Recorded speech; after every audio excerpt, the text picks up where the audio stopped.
الحمد للہ وکفى وسلام علی عبادہ الذین اصطفى اما بعد۔ ناظرین، کل آپ کے سامنے ایک ویڈیو رکھی گئی تھی اس عنوان سے کہ جناب محمد عربی صلی اللہ تعالی علیہ وسلم کا سچا عاشق کون ہے، اور اس میں اللہ کے نبی، اللہ کے ایک بندے کی ویڈیو بھی آپ کو دکھائی گئی تھی۔ جو لوگ ہمارے بھائی کہتے ہیں کہ علماء دیوبند اللہ کے نبی صلی اللہ علیہ وسلم کے عاشق نہیں ہے، ان کے لیے ایک ویڈیو اس کے اندر رکھی گئی تھی۔ اس میں ظاہر سی بات ہے کہ اب اس وقت میں نہ تشدد کا موقع ہے نہ تشدد کی ضرورت ہے، اور ہم پہلے سے ہمارے بڑے تشدد کے قائل نہیں رہے ہیں، بلکہ ہمارے بڑوں کی تاریخ یہ بتاتی ہے کہ جو ان کے ساتھ تشدد روا رکھنے والے تھے انہوں نے ان کے ساتھ بھی نرمی سے کام کیا۔ چنانچہ کتابوں کے اندر ایک واقعہ لکھا ہے بہت مشہور کہ حضرت شیخ الہند رحمۃ اللہ علیہ قیام لیلی کے دوران ایک مرتبہ آرام فرما رہے تھے، تو ان کے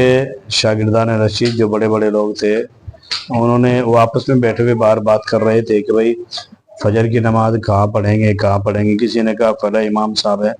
وقت رات بہت ہی جاندار کرتا ہے، اس کے پیچھے فجر پڑھیں گے۔ تو دوسرے نے کہا، جو یہ تمام شاگردان رشید شیخ الہند علیہ الرحمہ کے آفتاب و مہتاب تھے اپنے زمانے کے، ان میں سے ایک نے کہا کہ خبردار کمبخت، وہ معلوم نہیں وہ ہمارے حضرت کو کافر کہتا ہے۔ تو اس وقت میں حضرت شیخ الہند علیہ الرحمہ اندر سماعت فرما رہے تھے، شاگردوں کو اس کا اندازہ نہیں تھا۔ چنانچہ آپ علیہ الرحمہ نے فرمایا کہ بھائی فجر ہمیں وہاں پڑھنی ہے۔ فجر میں وہاں تشریف لے گئے، اور لوگوں نے دیکھا کہ بھئی نیک حلیہ ہے، نیک آدمی ہے، چلو مصافہ ملا لے۔ امام صاحب نے مصافہ ملایا، بعد میں پتہ چلا، تعارف ہوا تو پتہ چلا کہ آپ شیخ الہند رحمۃ اللہ علیہ ہیں۔ تو امام صاحب جو بیچارے ایک خاص مقطع فکر کے ہمارے بھائی تھے، وہ کہنے لگے حضرت میں معذرت چاہتا ہوں، میں نے آپ کے اوپر کفر کا فتویٰ بھی لگایا۔ آپ نے فرمایا کوئی بات نہیں امام صاحب، اور میں آپ کے جذبے کی قدر کرتا ہوں، آپ نے میرے اوپر کفر کا فتویٰ صرف اور صرف عشق نبی کے اندر لگایا تھا، عشق نبی سے سرشار ہو کر، لیکن تھوڑی سی شکایت یہ تھی کہ آپ کو تحقیق کر لینی چاہیے تھی کہ میں گستاخ رسول ہوں یا نہیں ہوں، لیکن چونکہ آپ کا جذبہ وہ اللہ کے حبیب علیہ الصلاۃ والسلام کی محبت سے سرشار ہو کر تھا، اس لیے میں اس کی قدر کرتا ہوں۔ تو ناظرین، یہ ہمارے بڑے تھے کہ مستقل معلوم ہونے کے باوجود بھی ایک ذرا سی بھی دل کے اندر قدرت نہیں لاتے تھے، بلکہ پہنچ جایا کرتے تھے۔ اور اس میں واقعی میں آگے یہ بھی لکھا ہے کتاب میں کہ آپ نے فرمایا کہ اگر پھر بھی آپ کو کوئی شک ہو تو جلا دیجیے، ہاتھ دیجیے،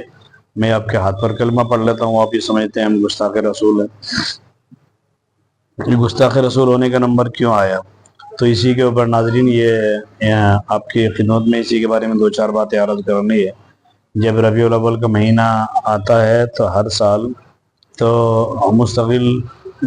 الگ الگ طرح کے جلسے جلوس ہوتے ہیں، کئی سیرت النبی کا عنوان ہوتا ہے، کئی میلاد نبی کا عنوان ہوتا ہے، بہت سارے پوسٹر پورے شہر میں چسپاں ہوتے ہیں، چپکائے جاتے ہیں، اور ایک عام آدمی کو بڑا تجسس ہوتا ہے کہ سیرت النبی میں یا میلاد نبی میں کیا فرق ہے، کیا ڈیفرنس ہے۔ خاص طور پر جب وہ کچھ عوامی خطیبوں کی زبان سے یوں کہتے ہوئے سنتے ہیں کہ جو سیدھے سادے آدمی ہے، ان کے سامنے جب وہ یہ کہتے ہیں کہ بھئی جو گستاخ ہیں، جو وہابی ہیں، وہ نبی کا میلاد نہیں مناتے، وہ جو دشمن ہے وہ نبی کا میلاد نہیں مناتے، جو نبی کے محب ہیں وہ میلاد مناتے ہیں۔ یہ بات یاد رکھیے، اس میں کوئی شک نہیں ہے کہ ربیع الاول میرے آقا کی آمد کا مہینہ ہے، اور اس مہینے میں بقول امام شافعی علیہ الرحمہ، امام شافعی رحمۃ اللہ علیہ بہت مشہور شعر عربی کا لہذا الشہر فی الاسلام فضل و منقبۃ، کہ اس مہینے کو تمام مہینوں میں یہ مہینہ تمام مہینوں میں منقبت اور فضیلت کا حامل ہے۔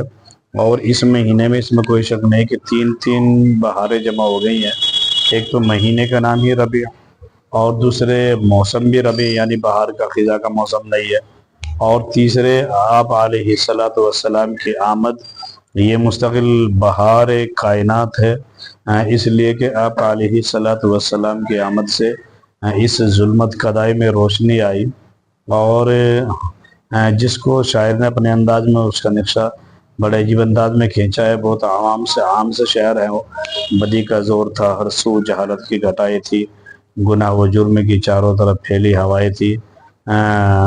یہ اس طرح کی ایک بہت لمبی نظم ہے جو آپ نے سن رکھی ہے۔ ذرا سی بات پر تلوار چل جاتی تھی آپس میں، تو پھر یہ جنگ آتی نہ تھی۔ دو چار کے بس میں خدا کے دین کو ایک کھیل بچوں کا سمجھتے تھے، خدا کو چھوڑ کر ہر چیز کو معبود کہتے تھے۔ یہ آپ صلی اللہ علیہ وسلم کی آمد سے پہلے کے حالات کا نقشہ کسی شاعر نے کھینچا ہے۔ تو آپ علیہ الصلوۃ والسلام کی آمد، اس میں کوئی شک نہیں ہے کہ اس ظلمت کدا میں ایک بہار بن کر کے آئی، لاکھوں کروڑوں اربوں لوگوں کو جہالت کی تاریکی سے مستقل نور کے اندر آنے کا موقع ملا، اور ایمان کا نور کے ان کے دل کے اندر سمو گیا۔ لیکن یہ بات ایک اٹل حقیقت ہے کہ نبی علیہ الصلوۃ والسلام کی میلاد منانے کی اجازت اگر ہوتی اور ثواب کا کام ہوتا تو نبی علیہ الصلوۃ والسلام آپ دنیا میں نبوت ملنے کے بعد بھی 23 سال زندہ رہے۔ آپ پیدائش سے لے کر آپ کی وفات تک 63 سال کا وقفہ ہے، اور اگر یہ بھی چھوڑ دی جائے نبوت کے بعد کے ٹائم لگایا جائے تو اس میں بھی 23 سال کا وقفہ بیٹھتا ہے۔ آپ علیہ الصلوۃ والسلام ابوبکر رضی اللہ عنہ سے ارشاد فرماتے ہیں کہ ابوبکر آج ہماری پیدائش کا دن ہے، تم خوشی مناؤ، ثواب ملے گا۔ تو ہمارا عقیدہ ہے کہ اگر خوشی منانے کی اجازت ہوتی تو نبی علیہ الصلوۃ والسلام کی پیدائش پر مشرق اور مغرب کے مسلمان نہیں، بلکہ ہمارا عقیدہ ہے کہ عرش کے فرشتے بھی زمین پر اتر آتے۔ اتنے عظمتوں کے ساتھ اللہ تبارک و تعالیٰ اپنے حبیب علیہ السلام کا میلاد منواتے۔ لیکن ناظرین، جو ہمارے بھائی یوں کہتے ہیں کہ جو نبی کا میلاد نہیں مناتے وہ دشمن رسول ہیں، وہ گستاخ رسول ہیں، وہ نبی کے تذکرے سے چڑھتے ہیں، اس کا جواب تو میں کل آپ کو دے چکا تھا کہ نبی علیہ الصلوۃ والسلام کا تذکرہ ہر جگہ اور ہر موقع اور مصلیت کے اعتبار سے نبی علیہ السلام کا تذکرہ جہاں بھی ہو، جس موقع سے بھی ہو، وہ خیر ہی خیر ہے، اللہ تبارک و تعالیٰ کی رحمتوں کی نزول کا ذریعہ ہے۔ لیکن دیکھنے والی بات یہ ہے کہ ہم نبی علیہ الصلوۃ والسلام کے کسی بھی حکم کو، آپ علیہ الصلوۃ والسلام کے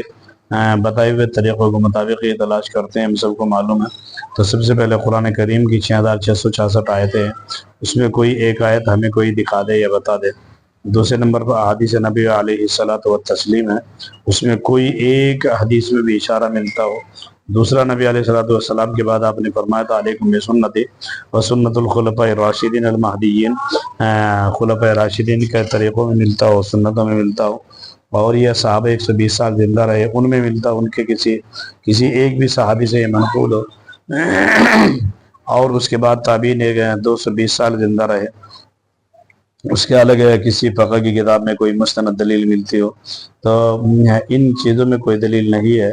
اگر ان چیزوں میں کوئی دلیل ہوتی تو یقیناً ہم آگے بڑھ کر کے سب سے پہلے اللہ کے حبیب علیہ السلام کا میلاد بناتے۔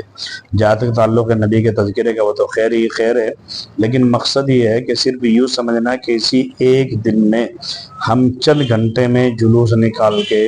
اور یا اسی طرح دوسرے کام کر کے ہم نبی کا حق ادا کر رہے ہیں، یہ ایک طرح سے کم ظرفی ہے۔ نبی علیہ السلام کی ذات گرامی تو وہ ذات ہے کہ 24 گھنٹے آپ علیہ الصلوۃ والسلام کی زندگی ہمارے لیے نمونہ ہونا چاہیے۔